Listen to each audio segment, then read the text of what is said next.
Hello girls, मैं हूं doctor Shweta व्यास, सहायक आचार्य गृह विज्ञान विभाग, राजकीय मीरा कन्या महाविद्यालय, उदयपुर, राजस्थान। हम लोग BA home science second year paper second का लेक्चर 4 अटेंड कर रहे हैं और ये इसका टॉपिक है व्यक्तिगत स्वच्छता, कैसे रहें स्वच्छ। तो ये उसी के अंडर में है जो हम पहले से पर्सनल हाइजीन पढ़ रहे थे।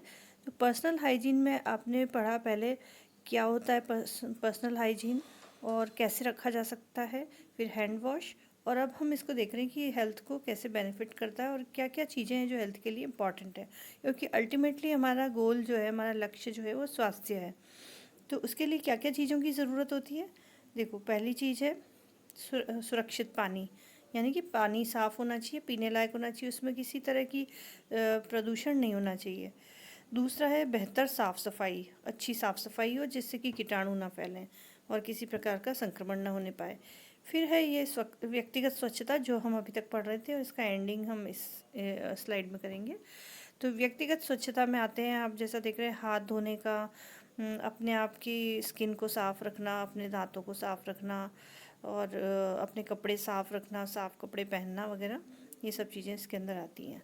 देन रसोई की व्यवस्था, यानी कि रसोई भी साफ़ सुथरी होनी चाहिए, प्लस रसोई के अंदर जो भी आप खाना खा रहे हैं उसके अंदर कोई भी तरह का कंटामिनेशन नहीं होना चाहिए, कोई कीटाणु नहीं होने चाहिए।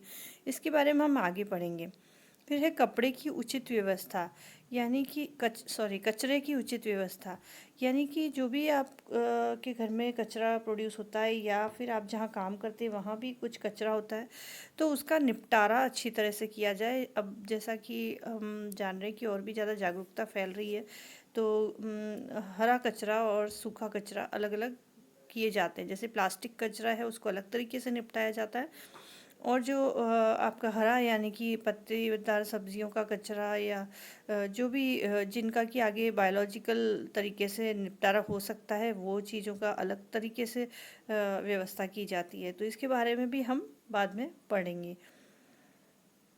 अब हम देखते हैं अस्वच्छता का दुष्प्रभाव क्या है और किस तरह से अस्वच्छता जो है हमारे स्वास्थ्य को खराब कर सकती है। आपको लगता है कि हमने कहीं पर भी डस्टबिन में कचरा नहीं फेंका और इधर उधर फेंक दिया तो हमारे क्या फ़र्क पड़ा?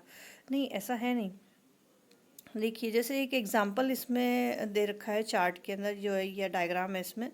अगर खुले में शौच करता है व्यक्ति, जैसे कि आप कई जगह देखते हैं कि शौचालय का प्रयोग नहीं करते हैं और खुले में कहीं भी शौच कर देते हैं या कचरा भी फेंक देते हैं। दोनों में से कोई भी एक चीज़ हो सकती है। आप कुछ भी खाने के बाद इधर उधर फेंक दिया और डस्टबिन में नहीं डाला है, तो अब क्या होगा? ये जो कचरा है ये कहाँ जाएगा? ये हमारे हाथों के अंदर, जब आपने कहीं भी बिना किसी टॉयलेट के किसी भी जगह पर शौच गए हैं, तो हो सकता है कि हाथ ठीक से ना धुलें क्योंकि पानी की व्यवस्था नहीं होगी। फिर इसके अलावा ये जो हाथ धुले नहीं हैं, तो इन्हीं हाथों से अगर खाना बनाने के पहले हाथों को नहीं धोया गया है तो ये फिर हमारे खाने में ही जाएगा। दूसरी चीज़, अगर खाना खाने से पहले हाथ नहीं धोए तो भी ये हमारे पेट में जाएगा और हमारे स्वास्थ्य को खराब करेगा।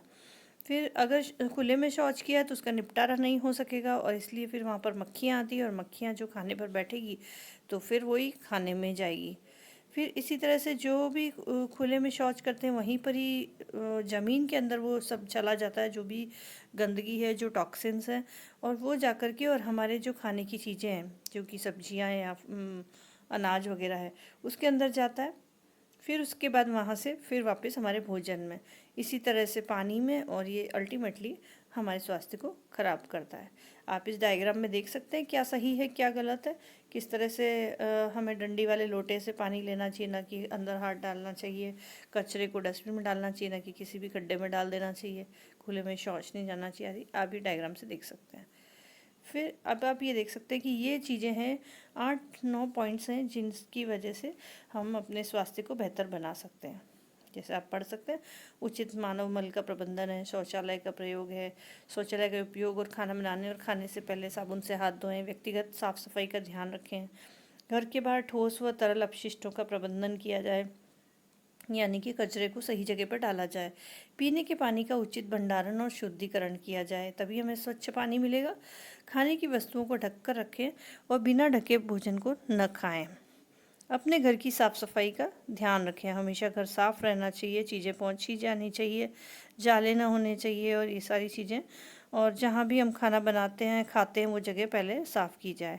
बर्तनों को धोने, सुखाने और रखने की उचित व्यवस्था होनी चाहिए, वो इधर-उधर ना पड़े रहें और उसके अंदर गंदगी ना हो। फिर विकलांगों के लिए शौचालय तथा पानी की उचित व्यवस्था होनी चाहिए। उनके लिए भी उनके जीवन को स्वस्थ बनाए रखने के लिए ये बहुत ही आवश्यक है और ये ज़िम्मेदारी हमारी ही होती है। तो इस तरह से आप देख सकते हैं कि ये सारी चीज़ें, हर एक चीज़ जो है आपके स्वास्थ्य से जुड़ी हुई है।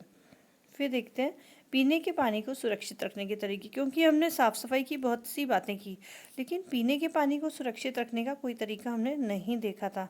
तो अब आप देखो कि सबसे पहले कि कोई भी मेटल के बर्तन में पीने का पानी होना चाहिए, क्योंकि वो ढक्कनदार हो सकता है और उसमें जर्म्स जल्दी से अंदर एंटर नहीं कर सकते हैं। दूसरा, पीने का पानी का प्रयोग करने से पहले अच्छी तरह से साबुन से हाथ धोएं और डंडीदार लोटे से ही पानी निकालें, सीधे हाथों को उसके अंदर नहीं डालें। जल के शुद्धिकरण की कुछ सामान्य विधियां हैं जो कि हम इस्तेमाल कर सकते हैं, जो कहीं भी हम यूज़ कर पाएंगे।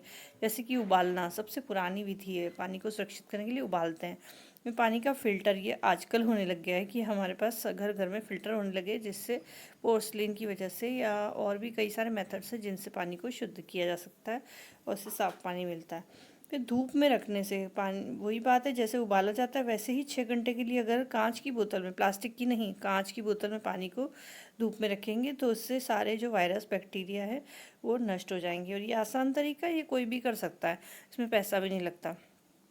और क्लोरीनीकरण, ये भी बहुत पुराना तरीका है कि हम जो क्लोरीन और आयोडीन की गोलियां ये पानी की टंकी में, बड़ी जो लार्ज स्केल पे होती है टंकियाँ वगैरह, उसके अंदर डाला जाता है, इससे पानी शुद्ध होता है। इस तरह से आप समझ गए हैं कि क्या क्या चीज़ों की ज़रूरत होती है जिससे कि आप अपने स्वास्थ्य को बेहतर बना सकते हैं। तो थैंक यू।